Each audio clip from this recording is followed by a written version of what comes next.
ॐ भूर्भुवः स्वः तत्सवितुर्वरेण्यं भर्गो देवस्य धीमहि धियो यो नः प्रचोदयात्।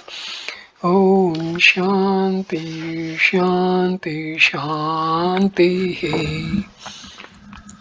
नमस्ते मेरे प्यारे दोस्तों, ये महर्षि रामना के उपदेश उनके अपने शब्दों में श्रृंखला का 10वां वीडियो है। इस वीडियो का टॉपिक भी आत्मा अनुसंधान और कुछ गलत धारणाएं, यही टॉपिक अब चल रहा है। सो शुरू करते हैं। लेकिन कुछ लोगों को विचार मार्ग के सिवा और कुछ भी पसंद नहीं आएगा। वे पूछेंगे, आप मुझे यह या वह वस्तु देखने या जानने को कहते हैं, लेकिन देखने जानने वाला कौन है? दूसरी कोई भी पद्धति चुनी जाए, कर्ता हमेशा रहेगा, उससे दूर जाना संभव नहीं है। मनुष्य को यह कर्ता कौन है, इसका निर्णय अवश्य करना चाहिए, तब तक साधना समाप्त नहीं होगी। इस कारण आखिर सबको मैं कौन हूँ का अन्वेषण करके इसका स्पष्ट निर्णय अवश्य करना होगा। आप फरियाद करते हैं कि प्रारंभ करने के लिए कोई ठोस वस्तु नहीं है, लेकिन इसके लिए आपके पास अहम है। आप जानते हैं कि आप हमेशा होते हैं, यह शरीर हमेशा नहीं होता। जैसे नींद में, नींद यह सिद्ध करती है कि आप अशरीर रह सकते हैं। हम अहम का किसी एक शरीर के साथ तादात्म्य करते हैं, अर्थात आत्मा को शरीर मानते हैं, मर्यादित मानते हैं। इसी कारण सारी परेशानी है। हमें जो करना है वह यही कि आत्मा को शरीर के साथ एक रूप मानने की, अर्थात मर्यादित मानने की गलती नहीं करनी है। तब हम अपने आप को आत्मा, जो हम हमेशा हैं, वैसा जान लेंगे। प्रश्नोत्तरी शुरू होती है। प्रश्न, क्या मुझे मैं कौन हूँ इस प्रकार विचार करना चाहिए? महर्षि का उत्तर, आपने जान लिया है कि अहम विचार न जाने कहाँ से फूट पड़ता है। इसे पकड़े रहिए तथा इसके जन्म स्थान को ढूंढ निकालिए। प्रश्न, मैं इसका मार्ग जान सकता हूँ क्या? उत्तर, आपको अभी अभी जैसा कहा गया है वैसा कीजिए, फिर देखिए। प्रश्न, मैं ठीक से समझ नहीं पाया हूँ कि मुझे क्या करना है। महर्षि का उत्तर, यदि यह कोई बाहर की वस्तुगत बात होती तो बाहरी तौर पर मार्ग बताया जा सकता था। यह तो आत्मगत है। आत्मगत का मतलब है आत्मा से संबंधित अंदर का। प्रश्न, लेकिन मैं समझ नहीं पा रहा हूँ। उत्तर, क्या आप यह नहीं समझ पा रहे हैं कि आप हैं? प्रश्न, कृपया मुझे राह दिखाइए। उत्तर, क्या आपको आपके घर के अंदर वाले भाग में राह दिखाना आवश्यक है? प्रश्न, आपने कहा कि हृदय आत्मा का केंद्र है।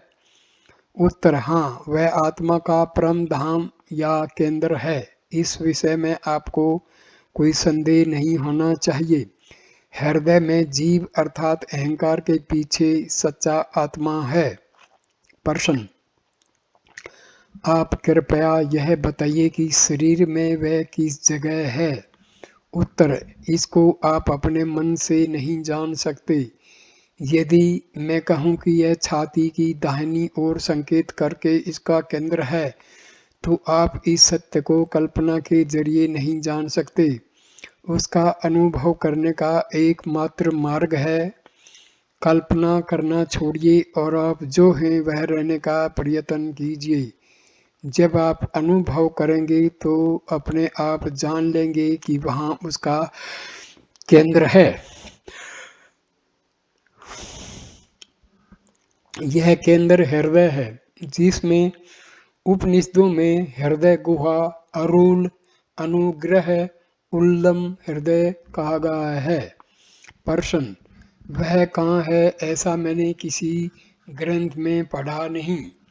उत्तर, यहाँ आने के बहुत समय पश्चात मैंने आयुर्वेद के प्रामाणिक ग्रंथ अष्टांग हृदय के मलयालम अनुवाद में एक श्लोक देखा जिसमें कहा गया था कि ओज स्थान छाती की दाहिनी ओर है, जिसे संवित का स्थान भी कहा जाता है। शीतोपनिषद में निम्नलिखित श्लोक है, उपरि जठर देशयापि वक्षांतरे च वपुषि विविध वर्णम षट कमस्त कानाम कुवलकलिकाभम दक्षिणांशे निविष्टम भवति हृदय मंत्र मध्यतो दवेंगुलान्ते भवति वदनमसे त्वाव्यर्तं तत्र मध्ये वियति निबिडमास्ते ज्ञान रूपम तमिस्त्रम इहि सकलडी संगयो वासनाश्च भवति सदनमेत प्राण चेदो द्युतिनाम। शरीर में छाती के बीच में जठर के ऊपर विविध रंग के 6 अंग हैं।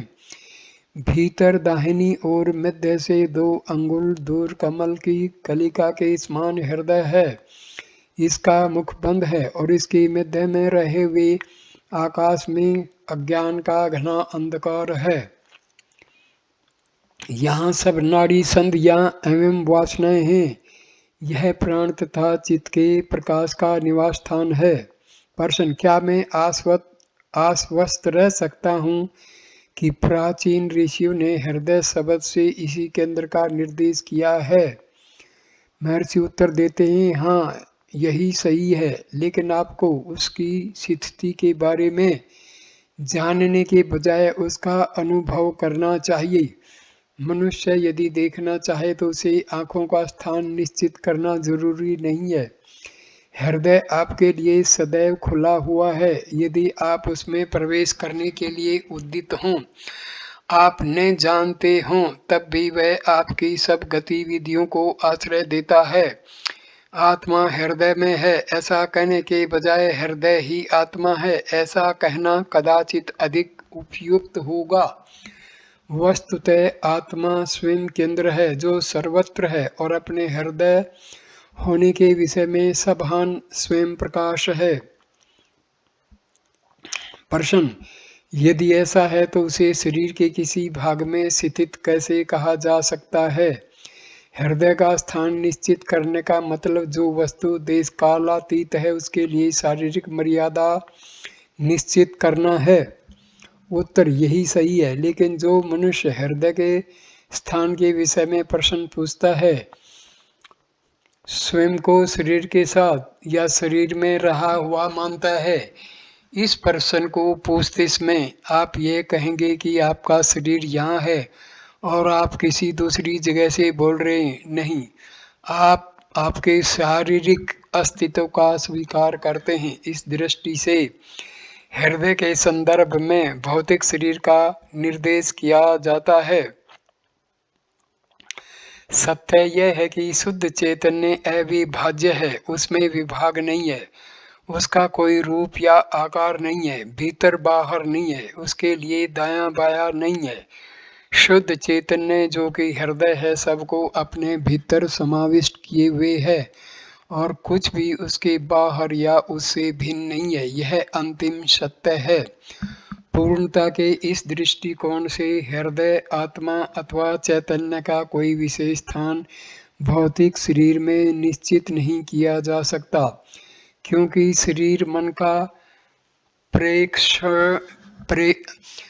प्रक्षेपण मात्र है और मन तेजो में हृदय का तुच्छ प्रतिबिंब है। सबका समावेश जिसमें होता है वह हृदय भौतिक शरीर के छोटे से स्थान में कैसे समाविष्ट हो सकता है, जो स्वयं एकमात्र सत्य के दृश्य रूप में व्यक्त हुए स्वरूप का स्वल्पमत अंश है। लेकिन लोग यह नहीं समझते, वे भौतिक शरीर एवं विश्व के संदर्भ में ही सोचते हैं।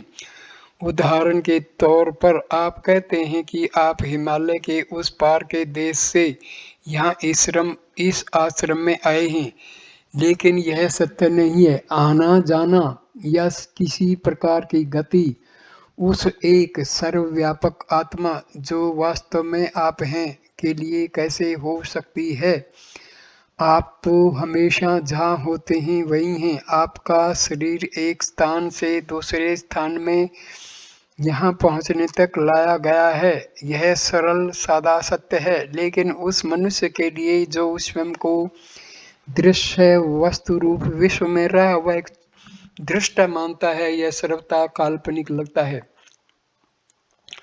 सर्वसाधारण समझ की भूमिका पर नीचे उतरकर भौतिक शरीर में हृदय के स्थान का निर्देश किया जाता है।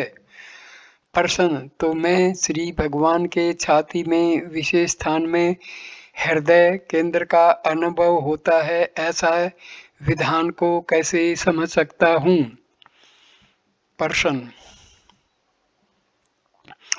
उत्तर: एक बार यदि आप यह स्वीकार करें कि सत्य तथा पूर्णता के दृष्टिकोण से शुद्ध चैतन्य रूप हृदय देश कालातीत है, तो शेष सब बातें उनके सही परिप्रेक्ष्य में आप सरलता से समझ जाएंगे।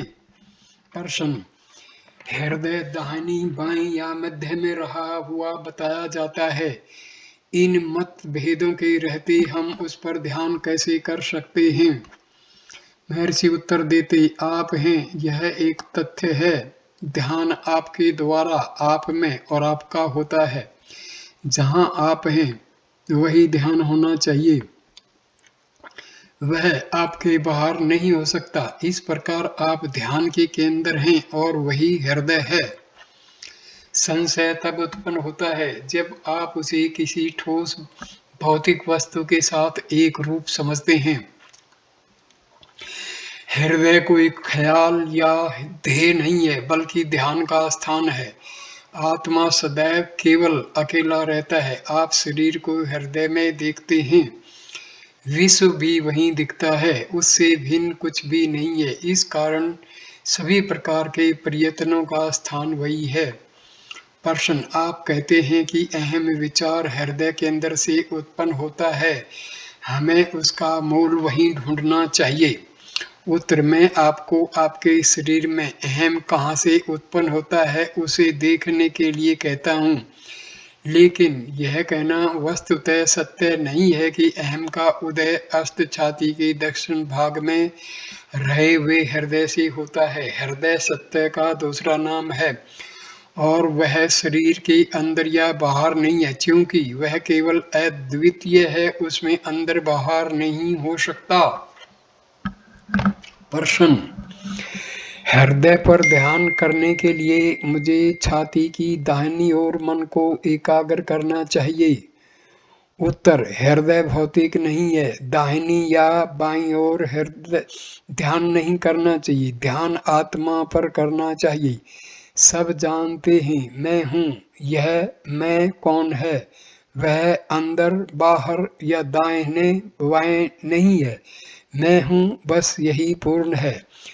दाहिने बाएं का ख्याल छोड़िए, ये तो शरीर के संदर्भ में कहे जाते हैं।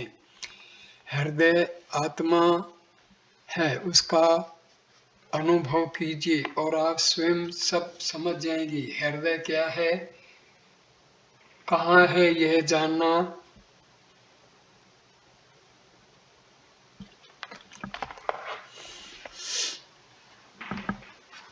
मैं हूँ, बस यही पूर्ण है। दोबारा इस प्रश्न को: हृदय पर ध्यान करने के लिए मुझे छाती की दाहिनी ओर मन को एकाग्र करना चाहिए। महर्षि उत्तर देते हैं: हृदय भौतिक नहीं है, दाहिनी या बाईं ओर ध्यान नहीं करना चाहिए, ध्यान आत्मा पर करना चाहिए। सब जानते हैं मैं हूँ, यह मैं कौन है? वह अंदर बाहर या दाहिने बाएं नहीं है, मैं हूँ, बस यही पूर्ण है। दाहिने बाएं का ख्याल छोड़िए, ये तो शरीर के संदर्भ में कहे जाते हैं। हृदय आत्मा है, इसका अनुभव कीजिए और आप स्वयं सब समझ जाएंगे। हृदय क्या है और कहाँ है यह जानना जरूरी नहीं है। यदि आप आत्मा का अनुसंधान शुरू करेंगे तो वह अपना काम करेगा। प्रश्न, उपदेश सार के एक श्लोक में हृदय का उल्लेख है। जहाँ यह कहा गया है कि हृदय में मन को समाहित कर देना कर्म, योग, भक्ति एवं ज्ञान है, वह हृदय कहाँ है? महर्षि उत्तर देते हैं, जो सबका मूल है, जिसमें सब रहते हैं और अंत में लीन हो जाते हैं, उस हृदय का वहाँ उल्लेख है। प्रश्न, इस प्रकार के हृदय का विचार हम कैसे कर सकते हैं? उत्तर, आपको किसी वस्तु का विचार क्यों करना चाहिए? आपको केवल यह देखना है कि अहम कहाँ से प्रकट होता है। जहाँ से सब शरीरधारी जीवों के विचार प्रकट होते हैं उसे हृदय कहते हैं। उसके सारे वर्णन केवल मन की कल्पनाएं हैं। प्रश्न, छाती में विविध वर्ण के 6 अंग हैं। इनमें मध्य से 2 अंगुल दाहिनी ओर हृदय है, ऐसा कहा जाता है। लेकिन हृदय निराकार है, हमें उसके आकार की कल्पना करके उस पर ध्यान करना चाहिए।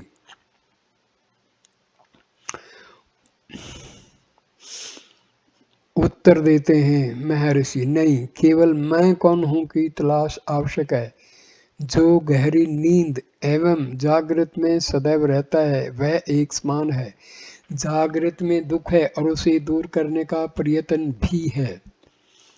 आपसे पूछा जाए कि नींद से कौन जगा है तो आप कहते हैं मैं। इस समय आपसे कहा जाता है कि इस मैं को दृढ़ता से पकड़े रखिए। यदि ऐसा किया जाए तो शाश्वत सत्ता स्वयं प्रकट होगी। मुख्य बात मैं का अन्वेषण है, न कि हृदय केंद्र पर ध्यान। बाहर भीतर जैसा कुछ नहीं है, दोनों का अर्थ समान है, यह कोई अर्थ नहीं।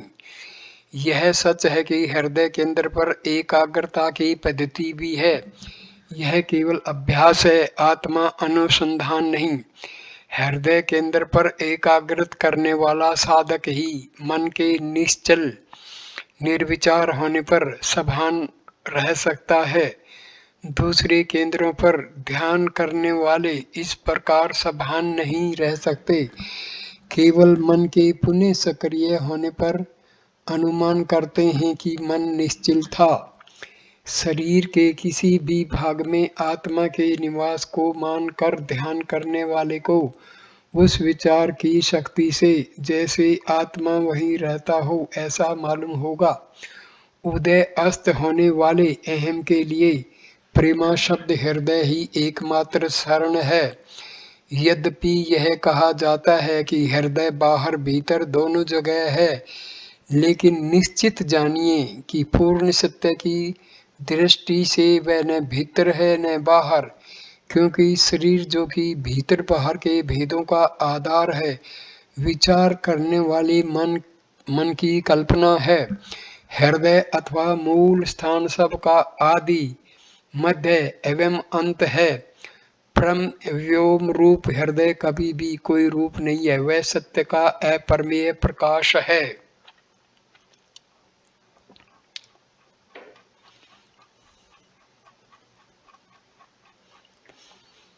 प्रकरण 7, शरणागति। दुनिया की अधिकतर धार्मिक परंपराओं में ईश्वर के प्रति आत्म समर्पण को जीव भाव से परे होने का साधन माना गया है।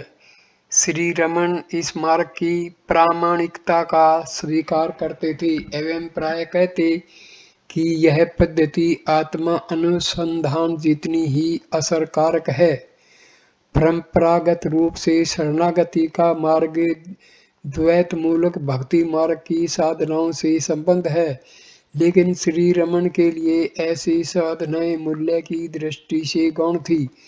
वे भारपूर्वक कहते कि सच्ची शरणागति दृष्टा दृश्य के संदर्भ में की गई पूजा की ईश्वर की पूजा से पर है, क्योंकि उसकी सफलता पूर्वक परिणति तभी होती है जब स्वयं को ईश्वर से भिन्न मानने वाले भक्त का अपने अलग अस्तित्व लुप्त हो जाए।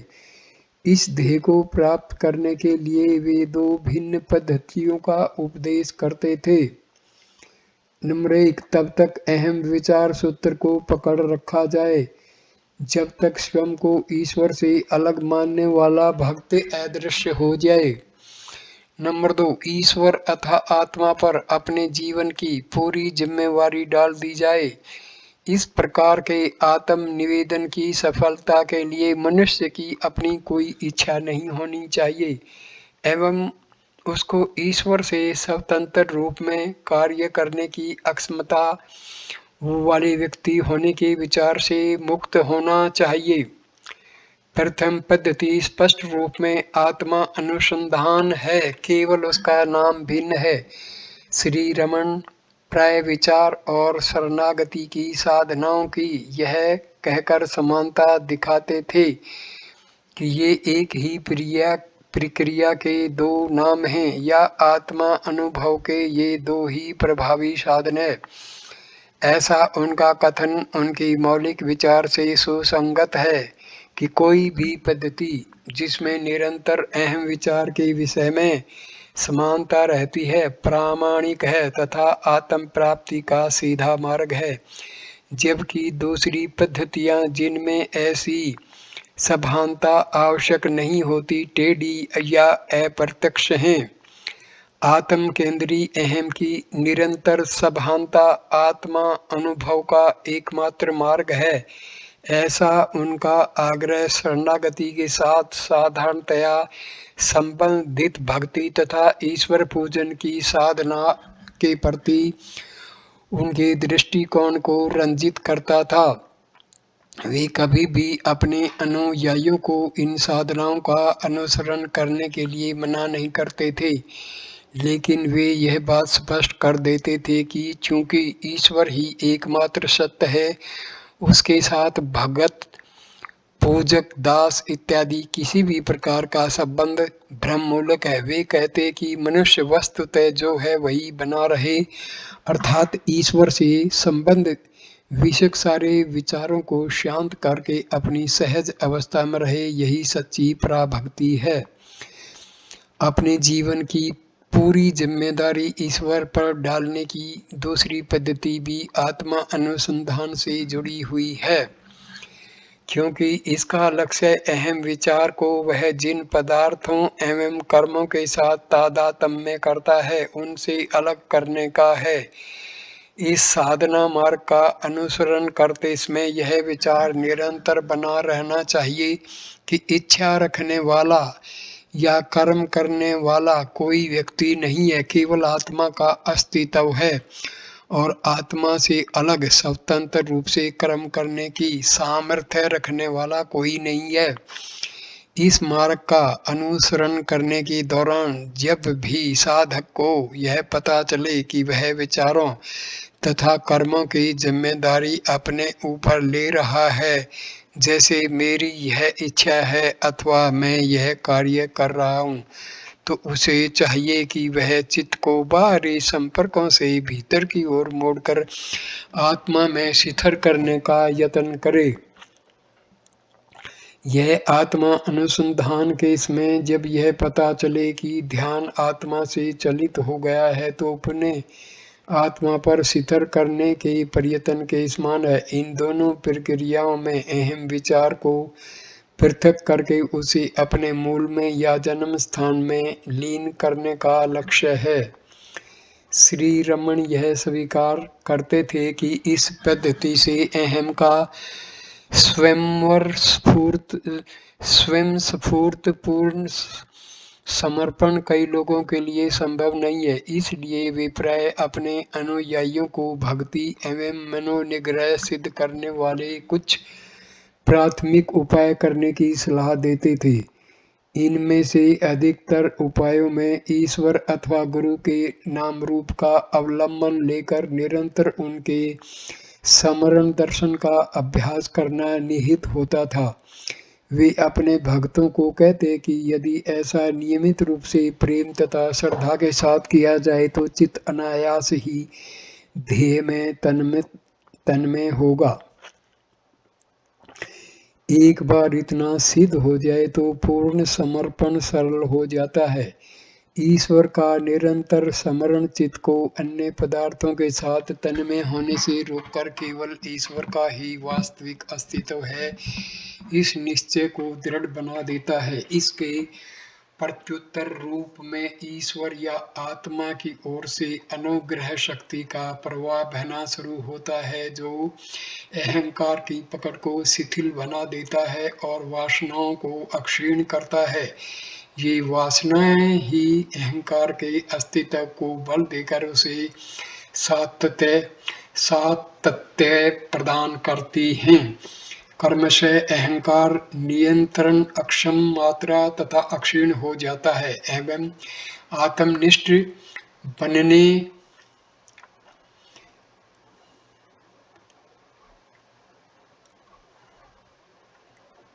बनने के थोड़े से प्रयास से हृदय में लीन होने की आदत बन जाती है। आत्मा अनुसंधान की तरह प्रपत्ति मार्ग में भी अंतिम साक्षात्कार आत्मा की अनुग्रह शक्ति से अपने आप सिद्ध होता है। जब चित्त की सब बहिर्मुख वृत्तियां सद्वस्तु रूप आत्मा में विलीन होने लगती हैं तो आत्मा शेष बचे हुए संस्कार रूप सूक्ष्म अहंकार को पूर्ण रूप से नष्ट कर देता है, जिससे फिर कभी भी उसका उदय नहीं होता। अहंकार का यह अंतिम विसर्जन तभी होता है जब आत्म समर्पण सर्वथा निरपेक्ष हो। यदि वह अनुग्रह आत्म साक्षात्कार या मोक्ष पाने की इच्छा से किया जाए तो वह आंशिक शरणागति मानी जाएगी, जो व्यावसायिक लेन देन से अधिक कुछ नहीं है, क्योंकि इसमें अहंकार कुछ इनाम प्राप्त करने की इच्छा से प्रयत्न करता है। प्रश्नोत्तरी शुरू होती है। प्रश्न: पूर्ण निरपेक्ष शरणागति क्या है? महर्षि उत्तर देते हैं, यदि कोई आत्म समर्पण करता है तो प्रश्न पूछने के लिए या जिसकी फिक्र करनी पड़े ऐसा कोई शेष नहीं रहना चाहिए। अहम विचार के सूत्र को पकड़े रहने से अन्य विचारों का निरोध होता है अथवा साधक स्वयं को पूर्णतया बिना किसी शर्त के उच्च सतर शक्ति के समक्ष समर्पित करता है। साक्षात्कार के लिए ये दो ही मार्ग हैं। प्रश्न: पूर्ण शरणागति में मनुष्य को मोक्ष या ईश्वर साक्षात्कार की इच्छा भी नहीं करनी चाहिए। महर्षि उत्तर देते हैं, पूर्ण शरणागति में आपकी अपनी कोई इच्छा नहीं होनी चाहिए। ईश्वर जो भी दे उसमें संतोष मानना चाहिए। प्रश्न: मैं इस बात से संतुष्ट हूँ। अब मैं यह जानना चाहता हूँ कि इस शरणागति के भाव को पाने के लिए मुझे क्या करना चाहिए। महर्षि उत्तर देते हैं, दो मार्ग हैं। एक अहम के मूल को ढूंढकर उसमें समा जाना, दूसरा यह अनुभव करना कि मैं अपने आप में असहाय हूँ। केवल ईश्वर सर्वसमर्थ है और मुझको पूर्ण रूप से उसके हाथ में सौंप देने के अलावा मेरी सुरक्षा का अन्य कोई मार्ग नहीं है। इस प्रकार साधक कर्म से इस निर्णय पर आता है कि ईश्वर का ही सच्चा अस्तित्व है और अहंकार की कोई गिनती नहीं। दोनों मार्ग एक लक्ष्य की ओर ले जाते हैं। पूर्ण शरणागति ज्ञान या मोक्ष का दूसरा नाम है। प्रश्न: मुझे शरणागति सरल लगती है, मैं उसका अनुसरण करना चाहता हूँ। महर्षि उत्तर देते हैं, आप किसी भी मार्ग को पसंद करें, आपको उस एक में स्वयं को लुप्त कर देना होगा। शरणागति तभी पूर्ण कही जा सकती है जब आप तू ही सब कुछ है और तेरी ही इच्छा पूरी होके सतर तक पहुंच जाए। यह अवस्था ज्ञान से भिन्न नहीं है। सो हम में द्वैत है, शरणागति में अद्वैत है। सत्य में न तो द्वैत है न अद्वैत, लेकिन वह है जो है। लोगों को शरणागति सरल लगती है क्योंकि वे सोचते हैं कि वह एक बार मुख से कह दिया मैं शरणागत हूँ और अपना भार ईश्वर को सौंप दिया तो वे कुछ भी करने के लिए स्वतंत्र हैं। लेकिन सत्य यह है कि शरणागति के पश्चात आपकी पसंद नापसंद नहीं हो सकती। आपकी इच्छा का अस्तित्व समाप्त हो जाना चाहिए और उसके स्थान में ईश्वर इच्छा आ जानी चाहिए। इस प्रकार अहंकार के विनाश के बाद ऐसी अवस्था प्राप्त होती है जो ज्ञान से भिन्न नहीं है। इस तरह आप किसी भी मार्ग का अनुसरण करें, अंत में आपको ज्ञान या एक तत्व तक अवश्य आना पड़ता है। तो इस वीडियो को मैं यहीं विराम देता हूँ।